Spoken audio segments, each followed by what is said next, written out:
Hey everyone, I have an exciting interview for you today. I have someone that I've been looking forward to interviewing for several weeks now. He has an exciting story and really is helping people now scale up. So we're going to peel all of that apart. So let's welcome Todd Dexheimer to the show. How you doing today, Todd? I'm doing fantastic, and thanks for connecting with me. I know we've been trying to connect for a while here, and here we are. Yeah, there you go. There's lots of people I reach out to that have interesting stories, but there's only few people I stalk. And you were one of those ones that I stuck. I'm going to talk to this guy come somehow, some way. So thank you for agreeing. So let's introduce the audience to who is Todd. What do you do? Where do you play? Tell us about you.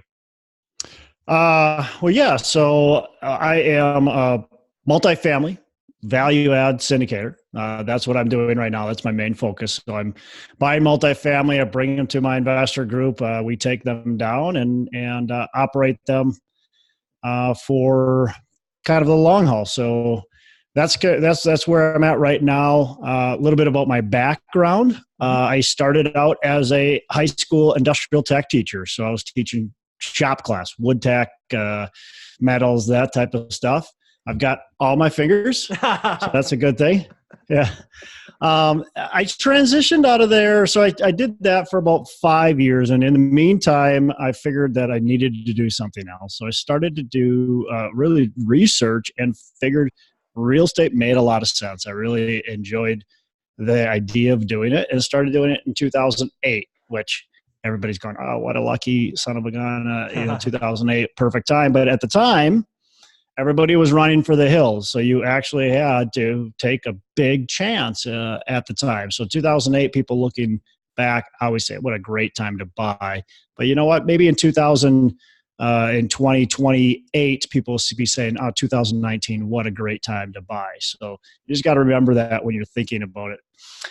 So in 2008, I started buying single family homes, started buying duplexes, stuff like that.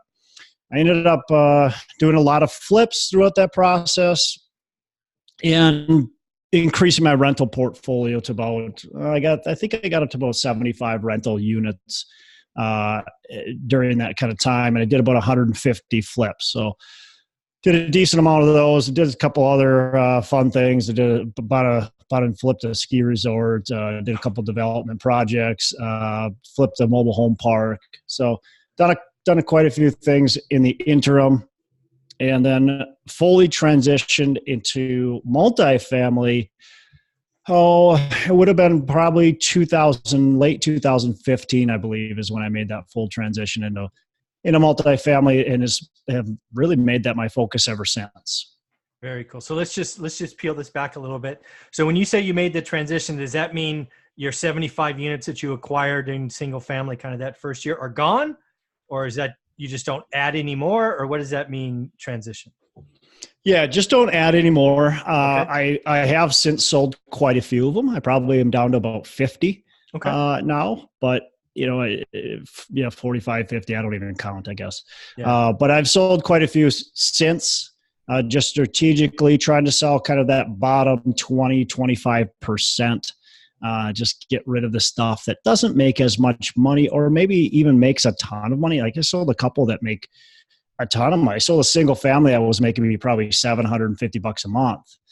But it had just a ton of equity sitting there, and it was a property I didn't like dealing with at all. So, we always just had to deal with stupid stuff there. We do in-house manage. So even though I'm not dealing with it all, I'm hearing about it all. Yeah. And it's just a pain. So those, I got rid of the stuff that's a pain and the stuff that doesn't make a lot of money. Yeah. So before we get into the transition, you mentioned flipping a ski resort, and I can't let that slide without hearing, how do you find a ski resort? How do you finance a ski resort? And then how do you flip a ski resort? Because I've never heard that happen before.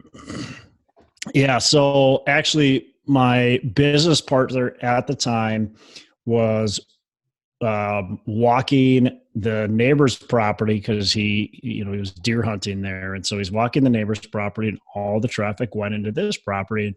He went to talk to the landowner, and lo and behold, there's a bunch of ski lifts and a big, huge lodge and all that kind of stuff. And he said, what is going on with this property? Conversation ended up going, to where the guy wanted to sell. He was very interested in selling. So we ended up negotiating an offer with him, put the property under contract, and actually we got 100% financing from a bank because it appraised for double the value of what we bought it for. So the appraised amount was twice as much as what we paid. So the bank said, sure, we can give you a loan for 100%. And we ended up getting a 100% loan to value. We played around with it for a little bit. We thought we were going to maybe do some stuff with it. I actually tried to convince my wife to move down there and do something with it, but she said, "No way." Ended up. Yeah. It wasn't an intentional flip necessarily, but it ended up being like, look, the best thing to do is to sell this and actually sell it to somebody who's going to do something good with it, and that's what we've done. Yeah. So you sold and you swept the money off the table, or did you write a note, or just 1031, or what'd you do? Yeah, sold and took the money off the table. Okay. All right. Very, very cool. All right. And then, so now let's talk about I would call you successful with 75 units, kind of single family duplexes, that kind of, going from 2008 to 15. What was it that made you do that flip? Was it just the economies of scale, the single roof, just you were bored, or what was it that made you go, hey, I'm going to go bigger, and bigger is better? Yeah, good question. It was a combination, I think, of several things. First of all, my business partner and I were kind of going different directions.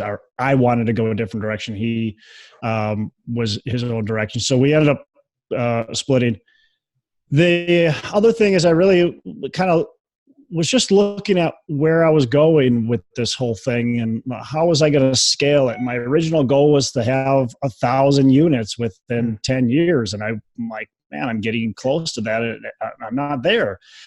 And how am I going to get 1,000 units if I'm buying 1 to 4 units at a time? It's just not going to happen. And not that like 1,000 units has to happen, but it was just, I'm going, how am I going to scale this thing? Prices of single family homes and, duplexes and everything were going up where it was tighter to make the numbers work. Yeah. You still could make them work, but it was just tighter. And I wasn't having fun flipping anymore. And so it was like, I'm done flipping. I can still buy these small rental properties, or I can just do the big stuff, which is actually what I dreamed of, what I wanted to do right when I started this business. And quite frankly, just kind of fell into the single families. And that's all I could afford, first of all. And I didn't know how to go about it any other way. And then it just kind of snowballed. That whole business snowballed from there. And so it was just a good time to transition. A lot of things kind of came together, and I really reflected and said, where do I want to take this business? How do I want to grow it? What do I want to do? Yeah. Yeah. So again, 2015, you're making that transition. I'm guessing at this point, your rental portfolio is basically paying your life, right? It's paying the bills. You don't have a day job. You're no longer a teacher. Is that fair? No. Okay. My wife's job was paying the bills and paying our life. And so my rental properties were just icing on the cake. Got it. Oh, that's cool. We live a pretty simple life. We're not out there doing extravagant things. We like to travel a little bit, but we're not, we go on vacations and we actually do it pretty cheap typically, and we just don't spend a lot of money. So my wife's income was enough to put us through and live below your means. That's the whole joy of pretty much anything. And the last thing I don't think we've mentioned, although I may have missed it in your intro, is were all these units in your backyard? And if so, where is your backyard? Where are you investing? Yeah, so I'm based in Minneapolis area, Minnesota, and they were all but a few. I had a few, I still actually have them in Milwaukee, Wisconsin. So all but about a dozen were in Milwaukee, Wisconsin. The rest. And you were self-managing Milwaukee as well? Those actually I was not self-managing. Okay, yeah, that would make sense. Okay, good, very cool. All right, so now you transition to multifamily. You're like, bigger is better. I want this 1,000. Do you remember the first deal? So the first so I kind of I did it steps. Okay. So when I first decided I'm going to transition, the next deal was a 22 unit building, and I did several buildings kind of that size. Okay. So I actually went from being invested in Minnesota to actually investing in out of state. So my next the 22 unit was in Cincinnati, Ohio. Okay. And I bought several buildings in Ohio and scaled like that. And eventually then now I'm buying 100 plus unit buildings. And so it's just kind of a step up. Got it. So what if you, now that you've done those steps and you've gone from sort of the residential to small commercial to larger commercial, and you know, you're really, really big and known for helping people scale up, what are kind of some of the things that keyed that you like to share? Yeah. So there's quite a few things. You know, first of all, you have to, I think it's really important to understand where you want to go. Like, where do you want to take this business? So you have to, at the very start, know kind of where your end game is. And it's hard to know that right away. So I think the easiest way to do that is through just education. So get yourself educated, like listen to audio like this, listen to, read books, listen to audibles, you know, just get yourself in front of meetups, in front of conferences, all that kind of stuff to get educated.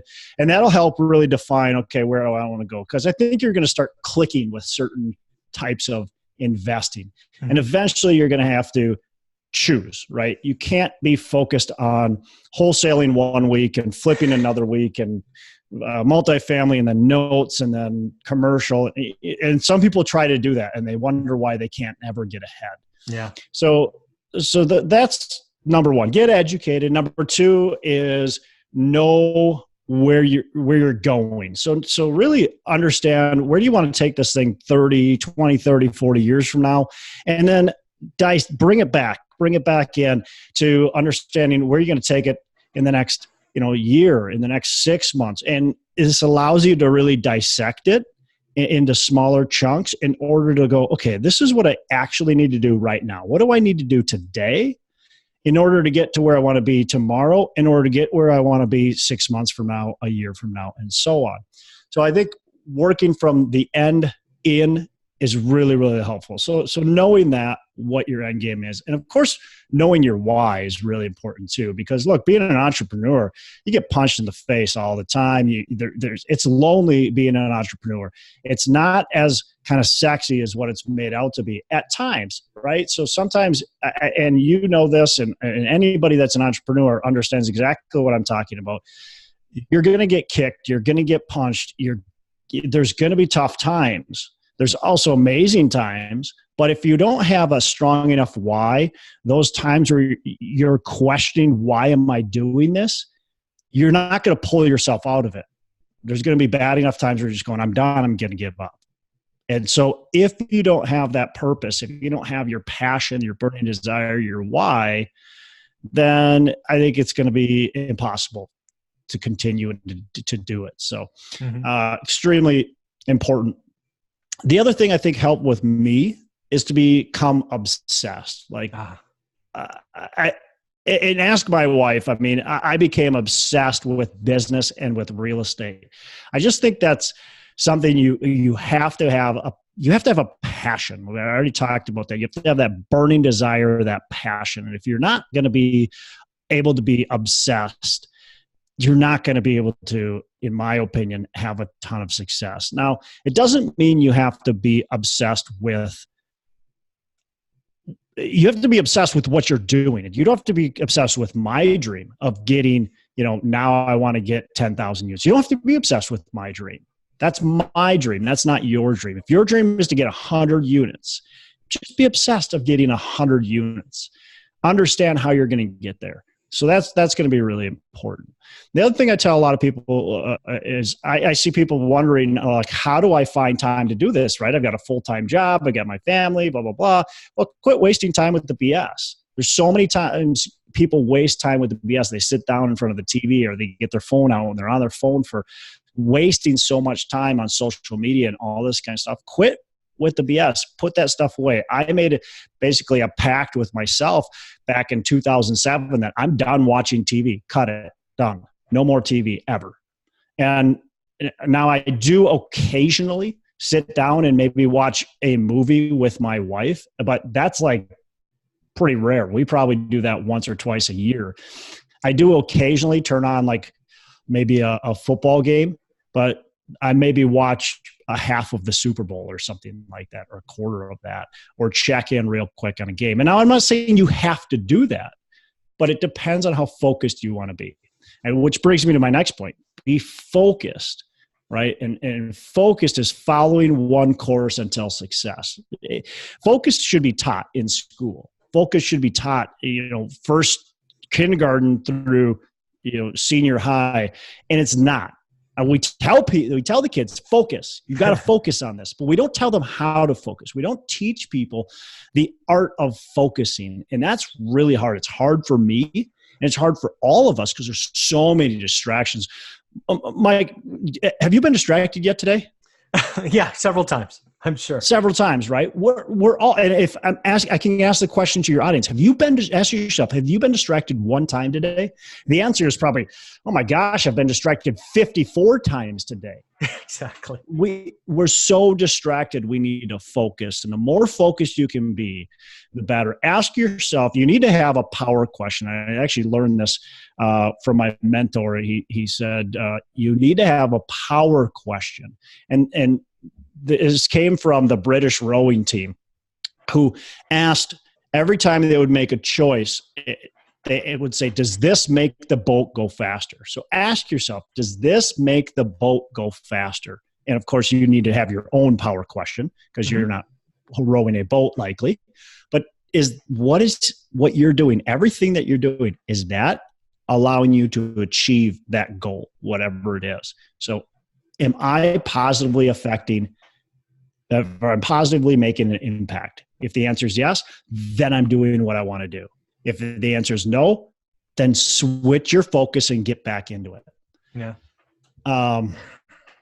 Should I keep on going? Yeah, sure. If you got more, give it. I'm just about to tell people you need to listen to this another time. So stop the recording now, rewind it 5 minutes, and listen to Todd again. But yeah, if you got more, I'll listen. This is awesome.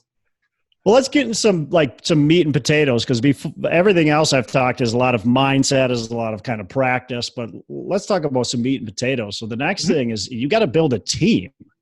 All right, if you can't do this thing alone, you can get only so far alone. You can buy a couple single families just by yourself and alone. You can do your mailings and blah, blah, blah, and do it all alone.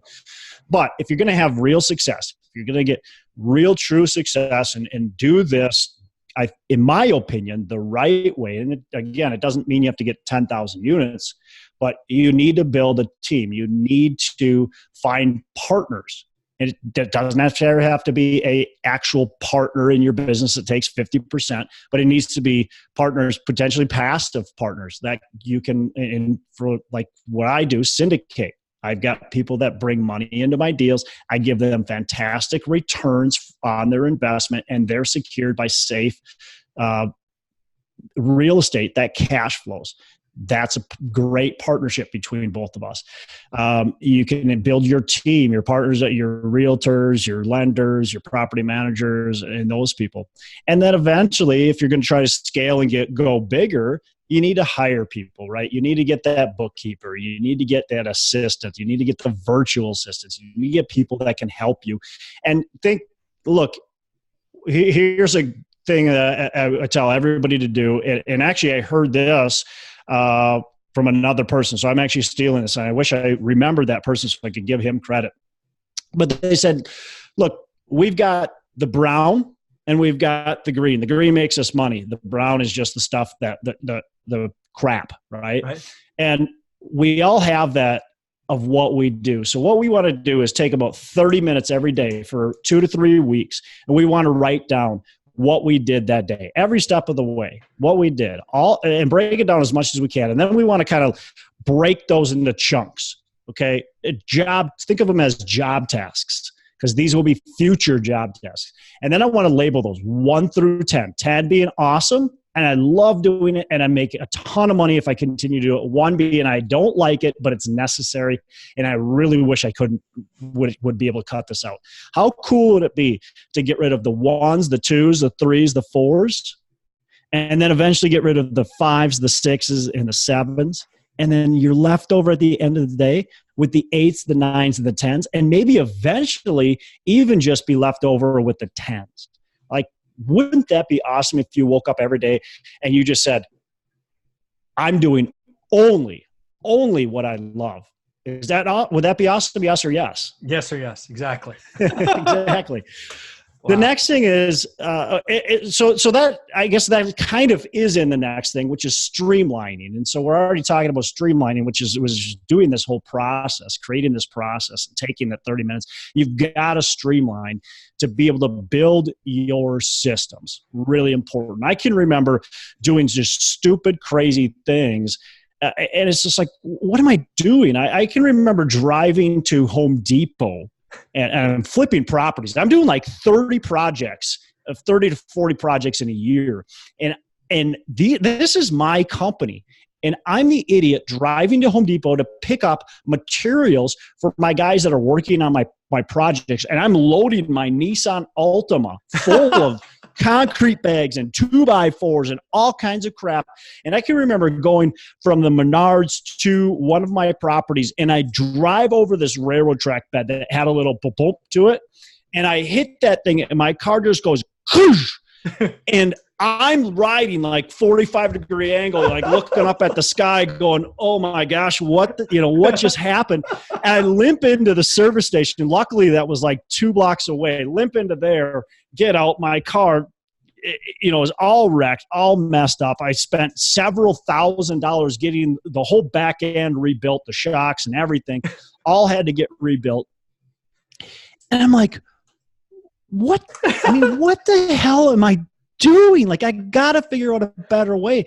Lo and behold, I found out that Menards and Home Depot, they've got this beautiful thing called contractor services that you can get an account. They'll give you discounts if you do bulk orders, and they'll deliver it to you. Yeah. Like, holy cow. And guess what else they'll do? They'll actually go to your job and they'll create the order for you. So all that we did is we went to Home Depot. I went to Home Depot and Menards, and I got my regular list of things we would always buy that needed to kind of be a design. So brushed nickel, whatever, and this. And then I gave them this and said, build my list off of this. And guess what? No more trips to Home Depot or Menards. I swore those places off. I don't go there anymore, unless it's for my own house, but I don't go there anymore, ever. That's awesome. And so it's just stuff like that where it's like, what am I doing? Why am I wasting my time on this stuff? You've got to build your system so you don't have to wait. I can't manage 50 units all by myself. No. It wouldn't necessarily be a full-time job, but that would take up way too much of my time. I wouldn't be able to work on my business. Yeah. Next thing, and so I had a real estate conference that was just a few days ago. And this is one thing that I preached at this real estate conference. And my buddy, Jason, and I were talking, and he was coming to the real estate conferences, and he said, one thing I want to get out of this conference is I want to make 5 meaningful relationships. Super key. And I challenged everybody at the conference. I said, look, this is the Jason challenge. You need to make 5 key relationships at this conference. Don't leave without that. I don't care what else you get from this conference. You need to have 5 real key, solid relationships. I'm not talking like the business card ninja where you just throw your business cards out and those are your new Facebook and LinkedIn friends. Those people you probably will never talk to again. I'm talking about people you actually build a relationship with. That's super important. So surround yourself with successful people. You hear it all the time. But here's the thing is add value to them. Add value to them. And now you might be going, well, geez, Todd, I'm nobody, or I'm just a high school shop teacher. What kind of value can I add to them? Well, guess what? You've got a skill that they're looking for in some way, shape, or form. And it might not even be business related. Maybe they're trying to figure out how can they run a marathon without getting hurt? They get hurt every time they train for one. Well, maybe you're a really good and smart runner, or you understand the body and you can help train them on how to run that marathon. Guess what? You can build a relationship by doing that. Maybe you know how to play the guitar and they want to know how to play the guitar. Maybe they just love to downhill ski. Okay. I love downhill skiing. Anybody want to take me downhill skiing? If it fits in my schedule, I'll probably say yes. Okay. So there's certain things that you can probably do to build a good relationship. It's all about adding value to them, focusing on them, not on you. And again, building purposeful relationships and staying in contact with them. So that's really important. That's very cool. So I've got two more quick things. I'll make it quick because I know I talk a lot. No, you're good. The other is always market. That's really important. When I first started this business, I remember people would ask, "Hey, Todd, what do you do?" "Oh, I'm in real estate." "Oh, great. You're a realtor, huh? How's business?" "Yeah, I guess I'm a realtor." Yeah. That's what seriously. "Oh, you're a realtor, are you?" "Oh, yeah, sure. Yeah, that's fine." I wouldn't tell anybody what I did. Well, guess what? They didn't know what I did. Yeah. Well, how am I going to provide any opportunity? How am I going to grow my business if nobody knows what I do? Look, I'm a multifamily syndicator. I've already said it. How would you feel if you did what I do for your business? If you were a multifamily syndicator, those who are listening, or if anything, if you had opportunity for your friends and family and colleagues, and they said, "Hey, I heard that for the last 15 years, you've been letting other people into your deals, or you've been doing this or that. I didn't know that. Why didn't you tell me about it? I would have loved to do business with you." Yeah. Well, hello. Why didn't you tell them? Why don't they know about it? So let people know. Don't be obnoxious about it, but let people know. So that's really key and important, is always be marketing. And I was like, why would I need to market? I'm a real estate investor. I'm just buying stuff. It's super important to always be marketing. And the last thing, my final thought, is you've got to think big. I'm okay with you starting small, but you've got to think big. Make sure you're always outside of your comfort zone.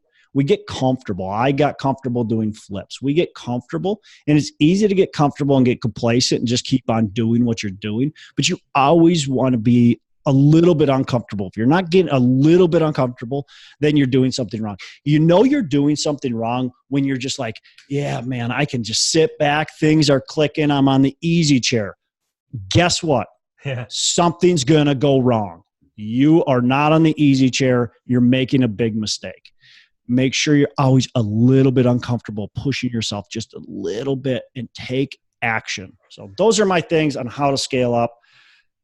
I hope you liked them. No, I think it was wonderful. And again, I would take a moment to tell people to stop the video now and rewind it 11 or 12 minutes and listen to that all one more time. My little rant there. No, I get excited. Value, man. It's awesome. It's awesome. So let's talk about your conference, right? You referenced it there in that. What was it? What was it titled? Do you already have the next one scheduled? Let's give that a little plug. Yeah, so it's a North Star Real Estate Conference. It was in Minneapolis. We had it just last week, and so for those of you who are listening, whenever it was, would have been September 20th and 21st, and it was great. I mean, it was all kind of mostly multifamily, but we had some commercial in there. We had some smaller kind of, rental, small multifamily. We talked a little bit about flipping. We had a guy come talk about mobile home parks. But then we also talked about just different like strategies, data, how to find data, how to syndicate, how to find private money. We had an economic debate. That was super fun. People talked about where the market was going. I actually forced 3 people up on stage to say the market is going to crash tomorrow. And then I forced 3 people to say, we think that the sky is green and the trees are grown forever and everything is beautiful. Sky's blue. Trees are going to the sky. And we had this debate back and forth at what's going on. That was super fun. And it really made your brain go, oh, whoa. And so it was just a blast, good networking, 150 plus people there, which I thought was great for our first year. As far as next year, I haven't quite decided on when I'm going to do it. I think I'm going to maybe transition to the spring. So we might even have one in the spring of 2020. It would be probably end of April or beginning of May 2020. Okay. So watch for it, North Star Real Estate Conference. at the very latest, it'd be 2021, but I think I might push it into 2020. Well, do me a favor. Once you get it inked, let me know, and we'll do another one of these shows just to press the conference, because there's lots of value that'd be you cool. just went through. So where I'll go next with this is, you had an economic debate, probably the most popular conversation I have today with quote unquote new investors, either in person, online, social media, is either the market's going to collapse, the Chicken Little, or they're just ignoring everything. So I'm curious, what do you think? Right, you're a multifamily syndicator. You see lots of markets. Yeah, I think it's I'll just leave it at that. What do you see today? Okay, so first of all, the answer, in my opinion, is the markets are frothy, cap rates are low, people are spending a lot of money. There's going to be some people that get stuck with these properties that end up losing them, but that always happens. Here's the thing that's in your control. What's not in your control is what's going to happen with the economy. We don't know. We do know a recession eventually will happen. We do know from history, though. See, here's the thing: is people are very short-sighted, right? They see 2008 and they go, "Oh my gosh, we're going to have another 2008, or it's going to be even worse." Well, guess what?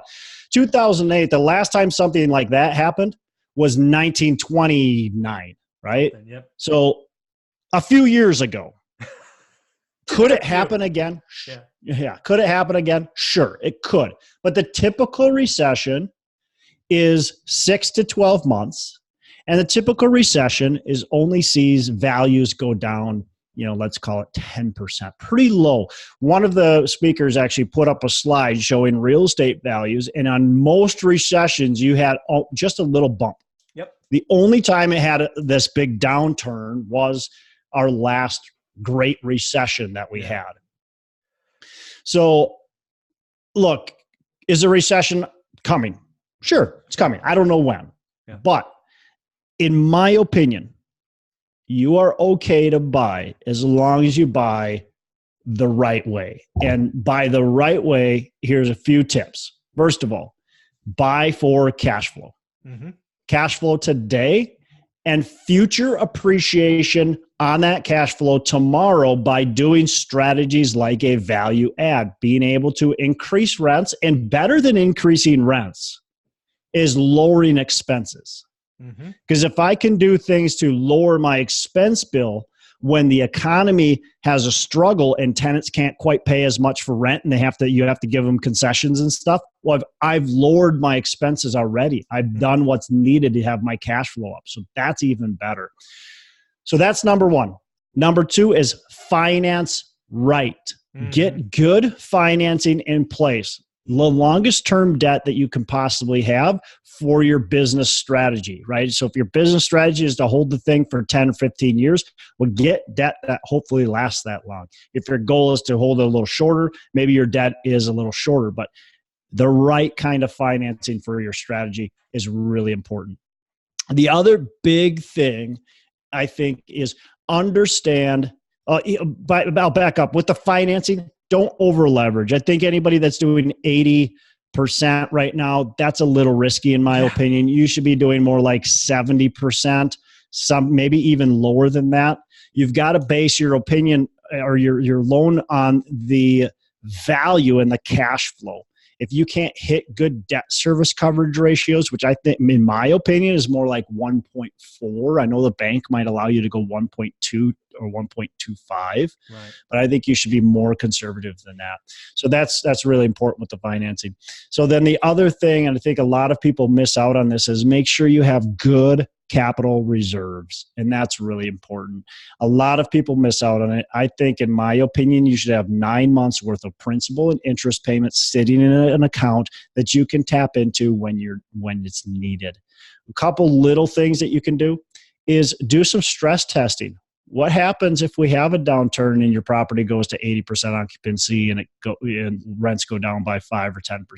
What happens? What does the property look like? How long can you sustain? That's really important. Just understanding, I think, what happens when a recession happens to my property is really important, just to think about that. Should you buy right now? Absolutely.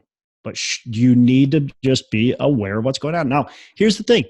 This same strategy, what I'm talking about today, I'm going to tell you in 2020, 2021, 2025, 2035, 2045. I don't care if the recession just happened and we're at the very bottom just going up and we're going to skyrocket and increase by 54% every single year. I'm going to tell you the same thing because guess what? You need to prepare for a recession at all times. Agreed. So one more little rant, if that's okay. Go for it. I started this business in 2008. Yep. The sky was falling, and everybody told you that. It's terrible. I don't know why you're buying real estate. You're stupid. You're an idiot. In 2010, when I was still buying real estate, I'm that idiot still buying real estate. People were saying there's shadow inventory everywhere. It's going to flood the markets. Be careful. Prices are going to fall to the floor. And I'm going, hey, I hope it comes. Yeah. 2000, probably 13, 14, somewhere around there, we're going to see a double. Now, it's probably 2012 or 13. We're going to see a double dip recession. It's coming. All this stuff is going on. We're seeing this double dip recession. Well, that didn't happen. 2015 and all the way till today, we're in the ninth inning. The recession is coming in 12 to 24 months. I hear it. I've heard it since 2015. I hear it today. Everybody's always predicting a recession. They're going to keep on predicting a recession. And guess what? Eventually, they're going to get it right. Exactly. Eventually, they're going to be right. A broken clock is right twice. Yeah, exactly. And I don't mean that, what I just said, I don't mean that to be like, hey, just blow it off. It's never going to happen. Take the advice that I gave you earlier and just be aware of it. But what you don't want to do, and I think there's going to be people that'll do this, and maybe I'm wrong because maybe the recession will happen and we'll have another 2008 tomorrow. Yeah. But I think there's going to be people that are going to look back and go, man, I wish I would have bought in 2019. I agree. I think there's no question. But yeah, to all the earlier points, again, stop this and rewind this 5 or 6 minutes. Conservatively finance, a little bit more down, capital reserves, stress test, all of those things. Not enough people are talking about this. There are too many people sitting in your box who are telling people, let's go buy C-class value-add properties because C-class does well in a recession. I've owned that stuff. That's not necessarily a true statement. So it's not a true statement. Yeah. Who has the discretionary income? Who can stop going out to eat 6 days a week and stop their Starbucks, and maybe instead of going on 4 vacations a year, they go on a vacation closer to home once a year? Exactly. Those are the people that are living in your A class and maybe B plus class. Right. But they're not your C-class tenants. The C-class tenants right now, they're living paycheck to paycheck. Guess what happens during a recession? They're still living paycheck to paycheck, or they don't even have a paycheck. Yeah, exactly. Yeah, so I think that is some of the most scary mantra I see on social media today is that discussion. People don't move down either. No, yeah. They don't move down. A-class tenant is never going to live in your C-class building. I'm sorry. Sorry to hurt your feelings, but they're just not going to. No, not going to happen. It's just not going to happen. Not going to happen. So I love everything you have here. This has been so exciting. How can people follow you, get a feel for what you're doing with multifamily syndication? Where can they get that, get on your lists? I'm sure you have lots of ways. So how can they get in contact with you? Yeah, thanks for that. A couple ways. They can go to my website. My website is venturedproperties.com. venturedproperties.com. I also have a podcast. It's called pillarsofwealthcreation.com. Or Pillars of Wealth Creation is the podcast name. The website is that. I do some coaching and consulting as well. If people are interested in that at all, I've got a website called Coach with Dex, DEX. And then, of course, I'm on social media, LinkedIn and Facebook and stuff like that. If you reach out to me on Facebook, just send me an IM, and same thing with LinkedIn. Just say, hey, I heard you on one rental at a time. Yeah, one rental at a time podcast, and that way I know. Very, very cool. Well, Todd, this has far exceeded my expectations. I loved everything you had to say. Congratulations on your success. I look forward to your next event, and thanks again for accepting. Awesome. Well, thanks for having me on. I appreciate it. It was fun. You got it, man. Take care.